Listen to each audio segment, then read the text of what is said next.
koridor demokrasi dalam upaya menegakkan tatanan masyarakat yang beradab. Republik Turki diproklamirkan oleh Mustafa Kemal pada tanggal 29 Oktober 1923 yang merupakan perombakan besar sistem Imperium Utsmaniyah secara global. Keputusan yang diambil Mustafa Kemal untuk membentuk Turki sebagai negara sekuler modern didasarkan kepada kekecewaannya yang amat mendalam terhadap sistem kekhalifahan sebelumnya. Anggap Kesultanan Utsmaniyah sebagai pelaku maksiat dan pemabuk. Oleh karena itu, orang-orang Islam Turki dipandangnya sebagai masyarakat terbelakang dalam segala sektor kehidupan. Oke, udah segitu aja. Sebelum rumusan masalah ini koreksi langsung ya. Di alinea sementara negara Turki modern didirikan oleh revolusi kaum Kemalis. Itu tahunnya benar enggak, Risa? Coba menurut Anda. 1981, 1927. Yang betul berapa? 1881, masa 1981 akhir abad ke-20 lalu sampai ke awal abad ke-20 kan. Ya kan? Tadi dibaca juga. Paham maksudnya? Hah? Bisa. Paham enggak? Paham, tapi di sini salah tahun iya, ya, Pak. jadi ganti. Bukan 1981, mestinya 1881. Ya. Iya, Pak. Betul itu.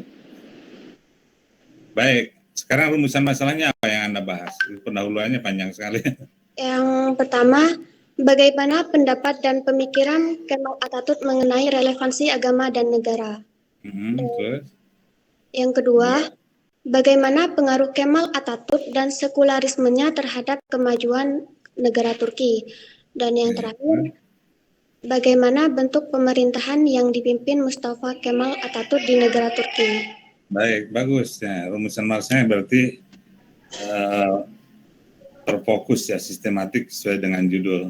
Nah sekarang bagaimana pembahasannya, bagaimana coba silakan. Pendapat dan pemikiran Kemal Atatürk mengenai relevansi agama dan negara. Dalam pemikiran Mustafa Kemal diilhami atau diwahyukan oleh Zia Kokab pada tahun 1975 sampai 900 lagi. 1875 sampai 1924 yang meresmikan budaya rakyat Turki dan menyerukan reformasi Islam untuk menjadikan Islam sebagai ekspresi dari etos negara Turki. Dalam koridor pemahaman Kemal Atatürk, Islam yang berkembang di Turki adalah Islam yang telah dipribumikan ke dalam budaya Turki. Oleh karenanya, ia berkeyakinan bahwa Islam pun dapat diselamatkan dengan dunia modern. Turut campurnya Islam dalam segala lapangan kehidupan akan membawa kemunduran pada bangsa dan agama. Atas dasar itu, agama harus dipisahkan dari Islam, tidak perlu mengadopsi sepenuhnya peradaban Barat, karena peradaban Barat bukanlah Kristen, sebagaimana Timur bukanlah Islam. Itu pendapat Atatürk ya, Kemal Atatürk. Lalu pengaruhnya bagaimana? Pengaruh Kemal Atatürk dan sekularisme terhadap kemajuan Turki. Kemal Atatürk mengenai sekularismenya banyak terpengaruh dari pemikiran. Ia dalam yang diakui sebagai bapak nasionalisme Turki. Sementara kemenangan revolusi Turki pada tanggal 29 Oktober tahun 1923, langkah-langkah Mustafa Kemal untuk membangun kembali Turki dapat diselesaikan. Kemal Atatürk cenderung untuk menerapkan nasionalisme Turki yang berasal dari Zia Kokab, yaitu nasionalisme yang bercorak Turki dan tidak lagi memperjuangkan keberadaan wilayah-wilayah Utsmani kecuali daerah yang banyak warga Turkinya. Selain itu, Kemal melihat bahwa kelemahan Turki selama ini disebabkan karena dominasi agama terhadap institusi politik. Untuk itu, harus dilakukan perubahan yang mendasar dari masyarakat Turki.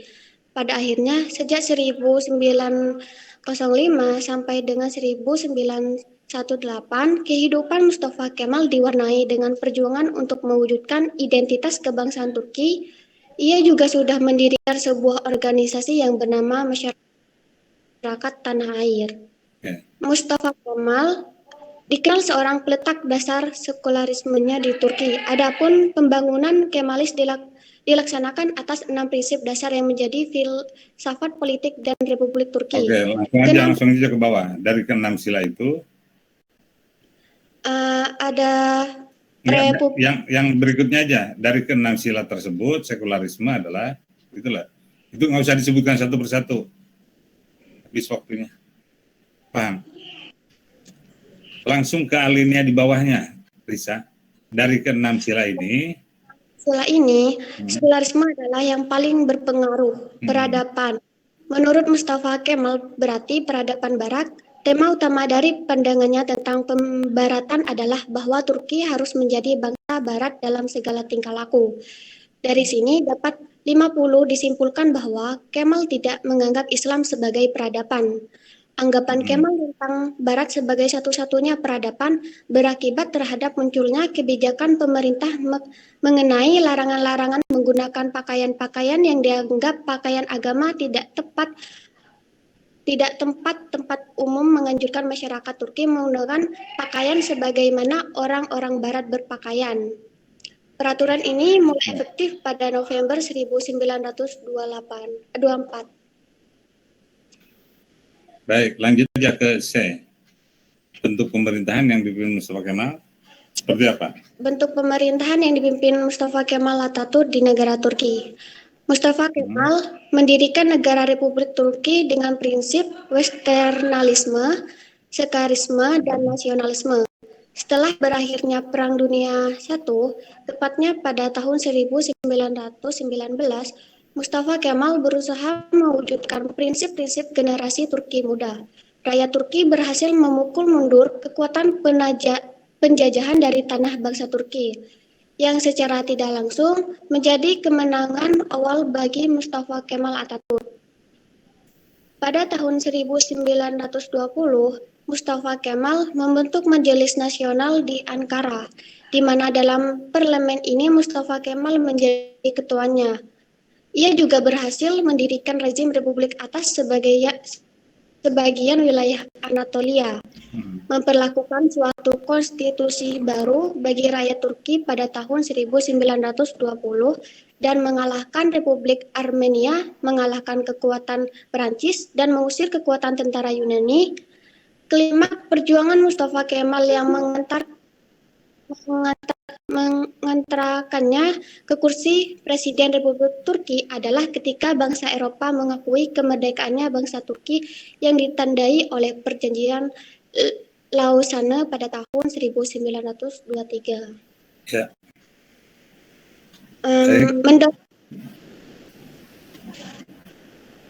Mendorong kebijakan Mustafa Kemal yang bersifat sekularis dari reformasi Kemalis, terdapat 3 bidang terpenting dalam kebijakannya. Pertama adalah sekularis negara, pendidikan dan hukum, serangan terhadap pusat-pusat kekuatan tradisional ulama yang sudah melembaga.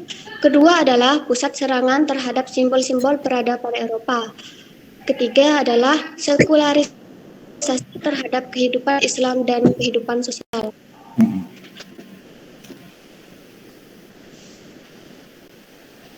Baik. Sudah? Kesimpulannya, Mustafa Kemal dapat dikatakan sebagai seorang tokoh pembaharu yang memiliki ide pembaharuan dengan melakukan perubahan-perubahan sistem pemerintahan kekhalifahan dengan nuansa yang islami, menjadi negara dengan sistem republik yang menganut prinsip republikanisme, nasionalisme, populisme, etatisme, sekularisme, dan revolusionisme. Ide pembaruan yang dilakukan oleh Mustafa Kemal di Turki banyak memiliki nilai positif dalam penerapan hukum ketatanegaraan suatu negara. Bahkan ide-idenya sangat memberi warna pengembangan ilmu dan kajian. Ada 3 reformasi budaya yang menjadi fokus pembaruan pada awal berdirinya Republik Turki, yaitu agama, sosial, dan budaya. Baik, bagus. Risa ya. Anda di mana posisinya ini? Daerah mana? Di Madura, Pak. Di Madura ya? Ya, Pak. Tapi repositorinya kok yang dipakai hanya dari Banten. Daftar pustakanya Iya. mengandalkan repositori, lalu juga satu karya ini ya. Iya, Pak. Satu atau 2 karya ini. Awaliyah. Bab 1, apa ini bentuk karyanya apa ini? Di repositori UIN Banten ini. Skripsi apa? Iya, skripsi. Terus? Sama, Pak. Yang 1 sama 2. Martinus juga skripsi. Itu Anda dapatkan di mana? Ini orang Ilkom ini mestinya ya patuh aturan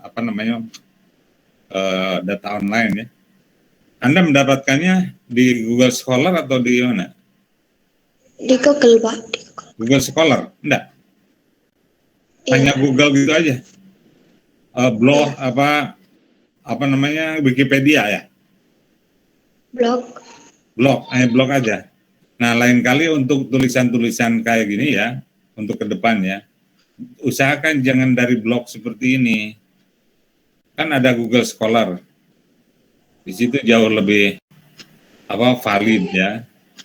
Kalau ini ya, apalagi ini modelnya tidak ada bentuk kutipan segala macam. Udah bagus sih, rapi tampilannya ya, tapi bekasan diri menulis ini kelihatan enggak ada nih. Mana kutipannya dan sebagainya. Baik. Jadi tanpa membaca seperti ini, coba kalau begitu peradaban modern di Turki, khususnya di masa Mustafa Kemal Atatürk itu bagaimana menurut Anda?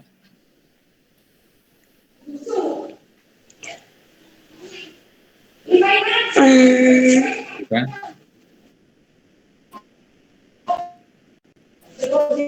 Pandangan Anda peradaban modern Islam di Turki, khususnya pada masa Mustafa Kemal Atatürk mengalami bagaimana? Mengalami keadaan yang bagaimana? Mendirikan Republik Turki. Atau menunjukkan gejalanya seperti apa? Ya, perjuangannya, Pak. Menunjukkan gejala yang berubah dalam peradaban Islam, khususnya dalam tatanan sosial politik yang dikembangkan oleh Mustafa Kemal Atatürk gitu. Lalu adanya keadaan yang berubah kan? Berubah dari mana kira-kira menurut Anda? Kita kan diskusi masalahnya sudah dengan semester yang lalu membahas Turki Utsmani ya. Berubah dari keadaan apa ke keadaan apa? Hah?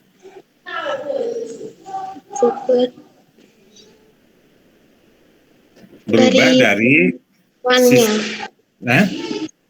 apa? Sistem kekecewaannya Kemal Atatürk. Berubah dari sistem kesultanan masa Turki Utsmani menjadi sebuah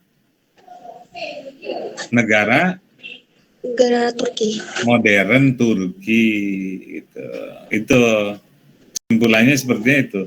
Dan Mustafa Kemal Atatürk mengembangkan Republik Turki modern itu dengan pola apa?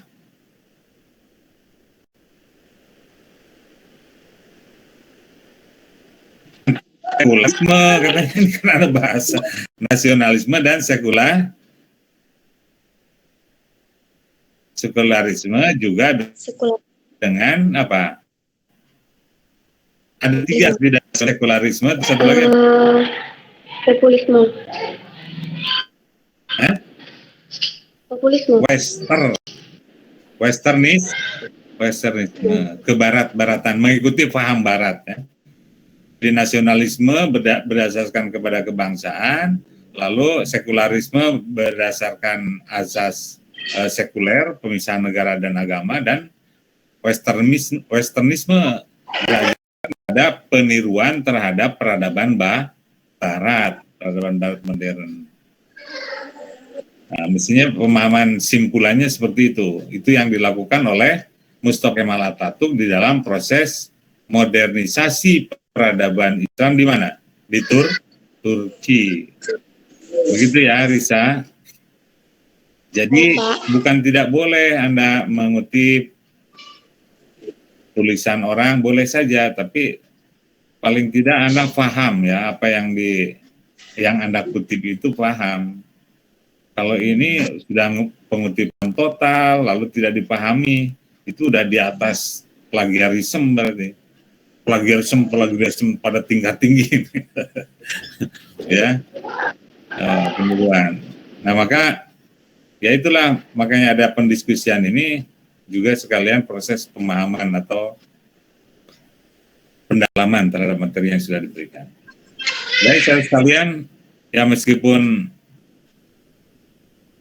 ya waktu, tapi coba mungkin dari yang lain ada yang ingin memberikan tanggapan khususnya terhadap pemaparan yang tadi disampaikan oleh Risa Yanti. Silakan, terutama kelompok berikutnya. Bagus Ramadan, lalu Adibah Lubnaiya, dan Pak Iznur Hailal. Silakan tanggapannya. Apakah boleh bertanya, Pak? Bagus, silakan bertanya atau memberikan komentar. Saya ingin bertanya, apakah pada awalnya umat Muslim Turki dapat menerima sekularisme yang dilakukan oleh Mustafa Kemal? Terima kasih. Ya, bagus. Dicatat itu siapa? Risa ya, Anda harus menjawabnya. Lalu yang kedua,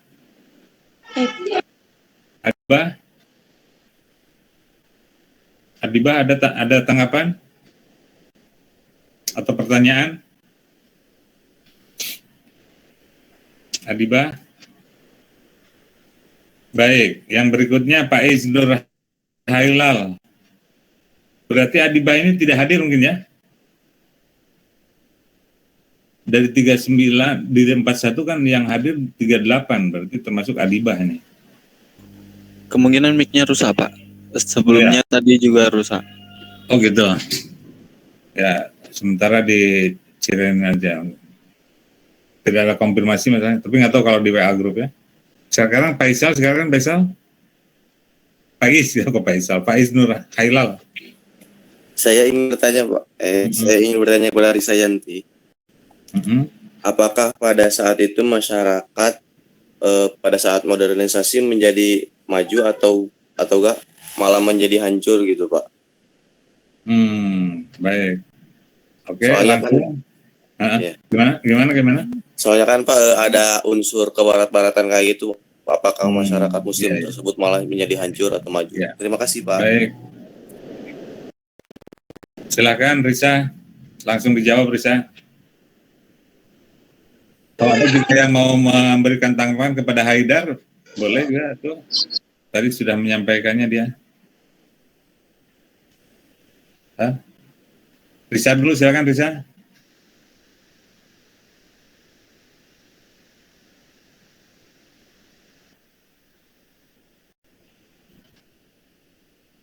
Belum bisa ya Risa ya? Betul ya? Masih menyiapkan diri?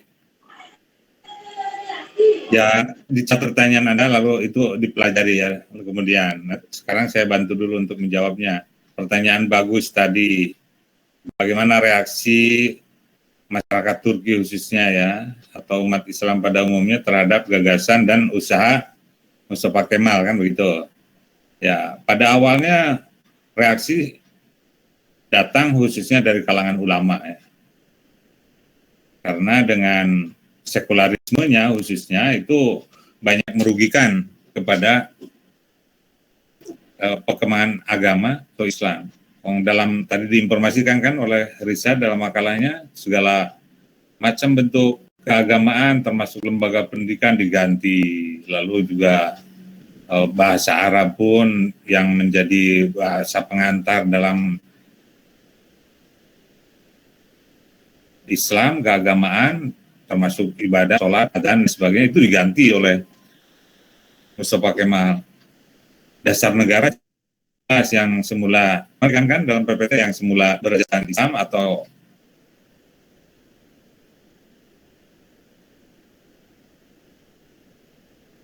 Turki Utsmani sebagai pemerintah sebagai sebuah negara, itu tentu saja reaksi dari umat Islam terjadi pada waktu itu, tantangan dari sanggahan dari para ulama khususnya terjadi.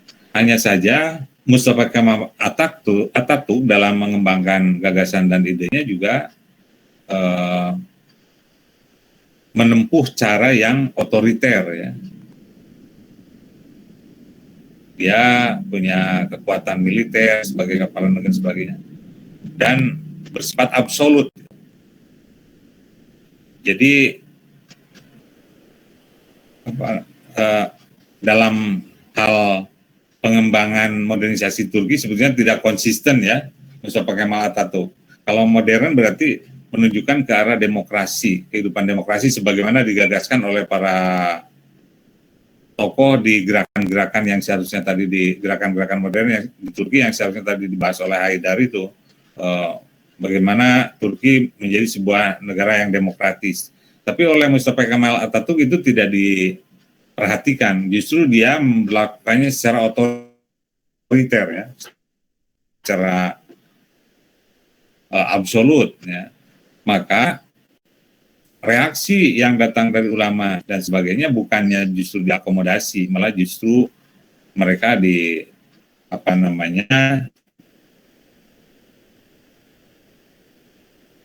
dibantainya atau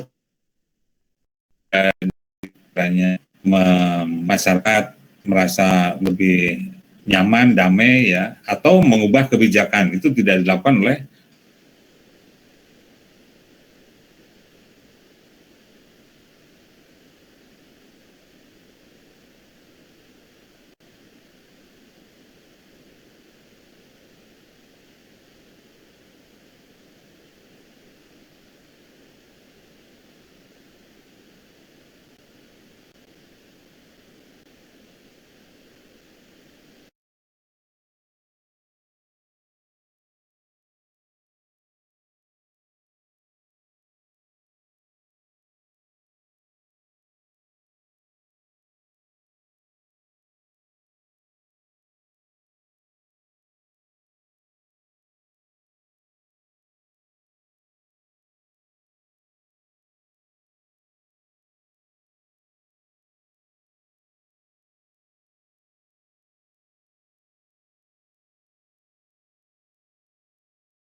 ukuran peradaban Barat ketika itu Turki lah yang bisa mengimbangi atau mengikuti, ya, perkembangan kemajuan Barat. Berarti Turki pada masanya, terutama di awal abad ke-20, sudah menunjukkan kemajuan dibanding negara-negara Islam di wilayah lain, negara-negara Muslim di wilayah lain, ya. Nah, pada segi sosial politik sekali lagi, dan juga mungkin ekonomi dan kebudayaan. Hanya pada segi keagamaan jelas sekali di situ bukan lagi mengalami kemajuan. Kemudian yang karena terutama peranata-peranata keagamaan di bidang pendidikan, misalnya di bidang peribadatan pun ya itu jelas dikekang, misalnya, dihambat oleh Mustafa Kemal Atatürk, maka mengalami penurunan. Masjid Hagia Sophia yang di masa Muhammad Al-Fatih itu perubahan dari gereja ya, perjuangan Muhammad Al-Fatih itu diubah oleh Mustafa Kemal menjadi museum kan. Baru belakangan ini oleh Erdogan ya dikembalikan lagi ke masjid. Jadi otoritarianismenya Mustafa Kemal Atatürk itu jelas sangat merugikan sehingga pada gilirannya menjadikan kemunduran ya dalam bidang keagamaan Turki waktu itu.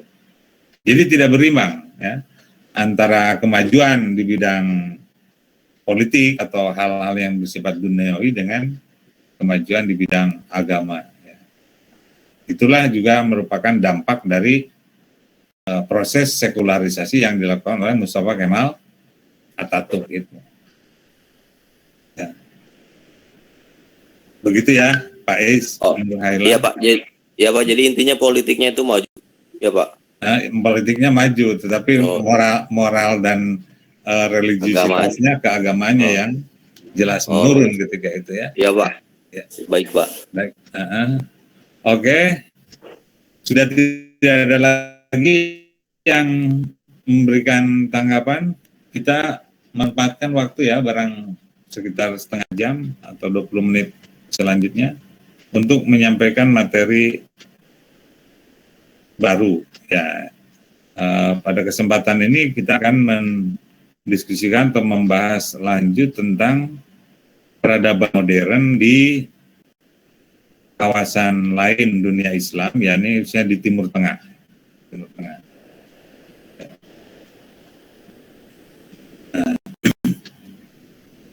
Timur Tengah pada umumnya sudah kita pelajari pada pembahasan peradaban Islam di periode klasik.